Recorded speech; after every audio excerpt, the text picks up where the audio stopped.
pada saat itu Petrus berada di Antioquia.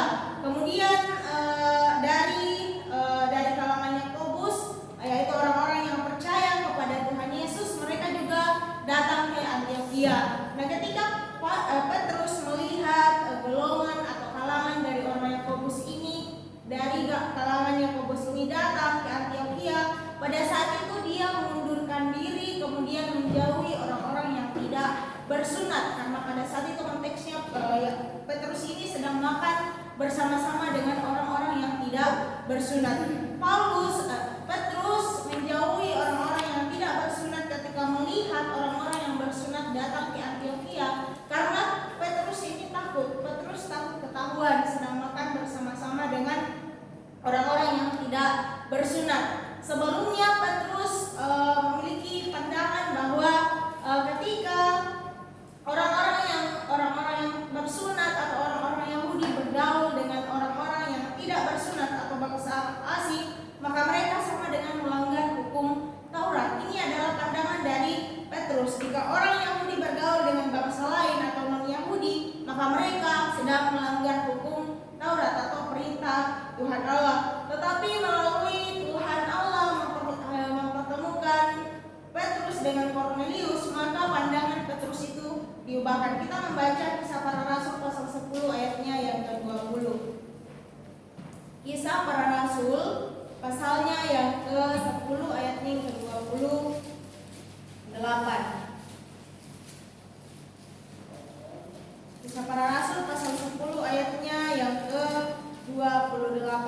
Firman Tuhan, "Aku berkata kepada mereka, kamu tahu betapa kerasnya larangan bagi seorang Yahudi untuk bergaul dengan orang-orang yang bukan Yahudi atau masuk ke rumah mereka. Tetapi Allah telah menunjukkan kepadaku bahwa aku tidak boleh menyebut orang najis atau tidak tahir." Paulus mengatakan bahwa betapa kerasnya larangan bagi seorang Yahudi untuk bergaul dengan orang-orang yang bukan Yahudi. Ini adalah pandangan Petrus sebelum dia bertemu dengan Kornelius. Tetapi setelah Petrus bertemu dengan Kornelius, dia mengakui bahwa ternyata Tuhan Allah menyelamatkan bukan hanya untuk orang Yahudi saja, tetapi Tuhan juga menyelamatkan orang-orang yang beda dengan orang-orang Yahudi, atau dengan kata lain Tuhan juga menyelamatkan bangsa-bangsa lain. Walaupun Tuhan Yesus lahir di bangsa orang Yahudi atau Israel, tetapi keselamatan Tuhan itu tidak hanya untuk orang Yahudi saja, tetapi untuk semua orang, dan itu sampai kepada kita sebagai orang yang non-Israel. Tapi sekarang kita disebut sebagai orang Israel secara rohani, ya. Kita disebut sebagai orang Israel secara rohani. Jadi apa yang dilakukan Petrus, yaitu ketika dia mengundurkan diri pada saat kalangan dari Yakobus ini datang ke Antioquia, ini sebenarnya perbuatan yang mencela akan kebenaran Injil, atau dengan kata lain ini adalah perbuatan yang tidak sesuai dengan kebenaran Injil. Dia bersifat munafik. Dan kalau kita ada di posisi orang-orang yang tidak bersunat pada saat itu, yang makan bersama-sama dengan Petrus, kemudian melihat tindakan atau perbuatan Petrus, kita pasti juga akan merasa tersinggung seperti yang dialami oleh orang-orang non-Yahudi. Mereka pasti akan tersinggung, kita pasti akan tersinggung dan berpikir, benarkah Injil yang disampaikan oleh Petrus ini? Atau benarkah bahwa keselamatan itu juga untuk saya sebagai orang-orang yang tidak ada di dalam golongan orang-orang Yahudi? Jadi selama Petrus melakukan pelayanannya, Petrus tidak pernah mengajarkan bahwa setiap orang baik orang-orang yang bukan Yahudi, mereka untuk diselamatkan itu harus disunat. Petrus tidak pernah mengajarkan bahwa untuk diselamatkan bagi orang-orang asing atau bangsa-bangsa lain, mereka harus disunat dulu, mengikuti adat istiadat dari bangsa Yahudi untuk bisa diselamatkan. Tetapi dari perbuatan yang dilakukan oleh Petrus, ini mau menandakan bahwa perbuatan ini tidak sesuai dengan kebenaran Injil. Injil atau tidak sesuai dengan Injil yang disampaikan oleh Tuhan Yesus kepada Petrus. Kita tahu Petrus ini adalah muridnya Tuhan Yesus. Petrus bersama-sama dengan Tuhan Yesus selama 3 tahun di dalam pelayanannya Tuhan Yesus. Petrus kemanapun Tuhan Yesus melakukan pelayanan, apapun yang Tuhan Yesus lakukan, mujizat Tuhan, Petrus melihat. Bahkan ketika Tuhan Yesus mengajar Injil di dalam bait-bait suci, bahkan dimanapun Tuhan Yesus mengajar, Petrus ada. Tetapi apa yang dilakukan Petrus di sini, dia berbuat tidak sesuai dengan kebenaran Injil. Padahal Petrus ini adalah seorang senior, seorang senior, tetapi dia tidak melakukan kebenaran Injil. Dan kita membaca Galatia pasal 2 ayatnya yang ke-9.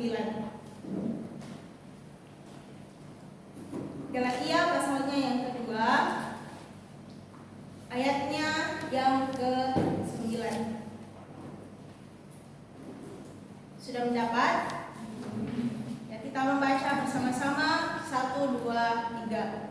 Dan setelah melihat kasih karunia yang dianugerahkan kepadaku, maka Yakobus, Kefas, dan Yohanes yang disana sebagai guru jemaat berjabat tangan dengan aku dan dengan Barnabas sebagai tanda persekutuan, supaya kami pergi kepada orang-orang yang tidak bersunat dan mereka kepada orang-orang yang bersunat. Iya, jadi di sini dikatakan bahwa Kefas, Yohanes, mereka disebut sebagai soko guru jemaat. Soko guru itu adalah orang yang tertinggi di dalam suatu gereja, dan Kefas atau Petrus ini adalah orang yang tertinggi di dalam gereja karena dia adalah rasul yang langsung dipanggil oleh Tuhan Yesus sebagai muridnya. Jadi walaupun Petrus ini adalah soko guru, walaupun Petrus ini adalah orang yang tertinggi di dalam gereja, murid Tuhan Yesus senior, tetapi Paulus yang adalah junior dari Petrus, dia menegur Petrus ketika dia melihat perbuatan yang dilakukan oleh Petrus, yaitu melakukan apa yang tidak sesuai dengan kebenaran Injil. Tujuan Paulus menegur Petrus pada saat itu bukan untuk menyangkal kerasulannya Petrus. Paulus sadar bahwa dia adalah junior daripada Petrus, tetapi di sini Paulus menegur Petrus sebagai seniornya adalah untuk mempertahankan Injil yang telah disampaikan kepada bangsa asing. Jadi Paulus menegur Petrus tujuannya untuk mempertahankan Injil agar Injil itu tidak menjadi halangan atau tidak menjadi halangan bagi orang-orang asing, atau orang-orang asing tidak orang-orang asing ini bisa terbuka untuk menerima Injil lagi, tidak merasa ragu lagi akan Injil karena melihat dari perbuatan yang dilakukan oleh Petrus. Jika seandainya pada saat itu Petrus ini tidak memiliki ketetapan hati untuk mempertahankan Injil, maka ketika dia melihat perbuatan yang dilakukan oleh Petrus, dia bisa saja maksudnya dia bisa saja bodo amat dengan apa yang dilakukan oleh Petrus. Tetapi karena Paulus setelah dia bertemu dengan Tuhan Yesus, maka dia juga punya keyakinan yang kokoh terhadap Injil. Akhirnya dia menegur Petrus sebagai seniornya supaya melalui teguran dari Paulus ini, maka Petrus bisa sadar kemudian kembali kepada inti kebenaran Injil, inti kepada pengajaran, yaitu Injil yang murni, dan melalui itu juga bisa membuat Injil ini bisa disebarluaskan kepada orang-orang asing. Dan apa yang dilakukan oleh Petrus pada saat itu juga dilakukan oleh Barnabas, ya, dilihat oleh Barnabas. Kemudian juga Barnabas ini mengikuti apa yang dilakukan oleh Petrus, yaitu dia juga mengundurkan diri ketika dia melihat orang-orang yang bersunat datang di Antioquia. Kita sudah tahu bersama-sama bahwa Barnabas ini adalah seorang misionari yang dikirim ke Antioquia. Kemudian melalui Barnabas dia gereja Antioquia ini didirikan. Kita membaca Kisah Para Rasul pasal 11 ayatnya yang ke-22. Kisah Para Rasul pasal 11 ayatnya yang ke-30. Ayat 11 ayatnya yang ke-22. 11 ayatnya yang ke-22. Sudah mendapat?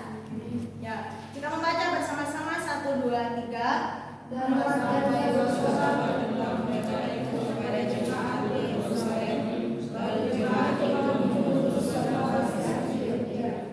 Iya, jadi di sini Barnabas ini diutus untuk melakukan misi ke Antiokhia, dan melalui Barnabas maka gereja Antiokhia didirikan. Nah, selama Barnabas melakukan pelayanan di Antiokhia sampai akhirnya gereja Antiokhia didirikan, dia tidak pernah mengajarkan bahwa untuk diselamatkan maka orang-orang Antiokhia atau orang-orang asing mereka harus melakukan sunat dulu. Mereka harus ikuti adat istiadatnya orang Yahudi dulu, baru mereka diselamatkan. Tetapi dia mengajarkan tentang kebenaran Injil yang disampaikan oleh rasul-rasul Yesus, kemudian disampaikan kepada rasul-rasul Yesus kepada Barnabas. Dan di sini melalui tindakan yang dilakukan oleh Petrus dan juga Barnabas sebenarnya mau menghancurkan ajaran kebenaran Injil itu sendiri, mau mendirikan tembok pemisah antara orang-orang Yahudi dan juga orang-orang yang tidak bersunat. Mereka mau membangun tembok, tetapi melalui Paulus menegur Petrus, maka pada saat itu Tuhan menghancurkan tembok pemisah antara orang Yahudi, gereja orang Yahudi, dan juga gereja orang-orang yang tidak bersunat. Apa yang dilakukan oleh Petrus dan juga Barnabas sebenarnya adalah masalah yang serius. Ya, masalah yang serius. Karena di sini yang menjadi masalahnya adalah doktrin dan teologi Kristen, ya, doktrin dan teologi Kristen. Dan di sini yang menjadi permasalahannya adalah tentang ajaran kebenaran Injil. Dan ini bisa saja menghalangi orang-orang yang tidak bersunat ini untuk menerima kebenaran Injil atau Injil yang murni, karena merasa kecewa atau tersinggung dengan apa yang dilakukan oleh Petrus dan juga Barnabas. Tetapi melalui Paulus akhirnya itu bisa memperdamaikan dua gereja, yaitu gereja orang Yahudi dan juga bangsa-bangsa lain. Kita bisa melihat di dalam Efesus 2 ayat 14 sampai ayatnya yang ke-18, Efesus 2 ayat 14 sampai ayatnya yang ke-18. Tapi kita tidak akan membaca ya karena waktu. Nah, kita membaca, ayat kita akan baca adalah Kisah Para Rasul pasal 15 ayatnya yang pertama sampai ayatnya yang ke-2. Kisah Para Rasul pasalnya yang ke-15 ayatnya yang pertama sampai ayatnya yang ke-2. Saya akan membaca ayat yang pertama, kemudian saudara-saudara sekalian membaca ayat yang kedua. Sudah dapat? Oke, firman Tuhan. Beberapa orang datang dari Yudea dan Antiokhia dan mengajarkan kepada saudara-saudara di situ, jikalau kamu tidak disunat menurut adat istiadat yang diwariskan oleh Musa, kamu tidak dapat diselamatkan.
Tidak, kita hanya percaya kepada Tuhan, percaya kepada penebusan Tuhan, kita sudah diselamatkan. Dan melalui pengajaran yang dilakukan oleh orang-orang yang datang dari Yudea, kemudian melihat dari tindakan atau perbuatan Petrus, maka dilakukanlah persidangan di Yerusalem. Kita bisa melihat di dalam ayat pasal 15, Kisah Para Rasul 15, ayatnya yang ke-6 kemudian sampai ayat yang ke-11. Di sini diadakan persidangan di Yerusalem. Jadi tujuan persidangan diadakan di Yerusalem adalah untuk membicarakan mana yang benar. Apakah kita hanya percaya kepada Tuhan Yesus kita diselamatkan, ataukah kita percaya kepada Tuhan Yesus tambah sunat maka kita akan diselamatkan. Kita percaya kepada Tuhan Yesus kemudian melakukan hukum Taurat juga kita bisa diselamatkan. Dan yang menjadi hasil dari persidangan di Yerusalem adalah bahwa hanya percaya kepada Tuhan Yesus kita bisa diselamatkan, dan orang-orang asing tidak perlu untuk melakukan hukum Taurat, tidak perlu orang asing tidak perlu dibebankan hukum Taurat. Seandainya pada saat itu Paulus tidak mempertahankan Injil, tidak mempertahankan kebenaran Injil, maka pada saat ini juga kita pasti akan dibebankan hukum Taurat. Kita pasti akan juga melakukan hukum Taurat baru untuk diselamatkan. Tapi ya syukur kepada Tuhan karena melalui Paulus maka Tuhan merobohkan tembok pemisah antara orang-orang Yahudi kemudian gereja orang-orang yang tidak bersunat, sehingga melalui itu maka membuat kita juga pada saat ini mengakui bahwa hanya percaya kepada Tuhan Yesus kita bisa diselamatkan, bukan karena melakukan hukum Taurat, ya, bukan karena melakukan hukum Taurat. Nah, kita tahu bahwa pada saat ini banyak sekali ajaran-ajaran yang sesat yang masuk ke dalam gereja, menggeser Injil yang murni. Banyak sekali yang membuat Injil murni sekarang sudah mulai tenggelam, dan melalui hal ini maka sekarang Tuhan mempersiapkan kita di tempat ini untuk bisa mempertahankan kebenaran Injil. Saya percaya bahwa kita ada di tempat ini bukan karena kebetulan, tetapi rencananya Tuhan kita bisa di tempat ini belajar Injil, dan Tuhan memakai kita semua untuk bisa mempertahankan Injil. Bahkan sekarang kita terus diutus ke daerah-daerah untuk memberitakan Injil, dan ketika kita menyampaikan Injil kepada setiap jemaat-jemaatnya Tuhan, pasti kita menemukan bahwa sebagian dari mereka, bahkan kebanyakan sih dari mereka itu masih belum mengenal Injil itu sendiri. Masih banyak yang belum mengenal Injil itu sendiri. Karena apa? Karena Injil sekarang sudah mulai tenggelam di dalam gereja, sehingga melalui kita di tempat ini dipersiapkan oleh Tuhan. Kemudian di masa yang akan datang maka kita bisa mempertahankan kebenaran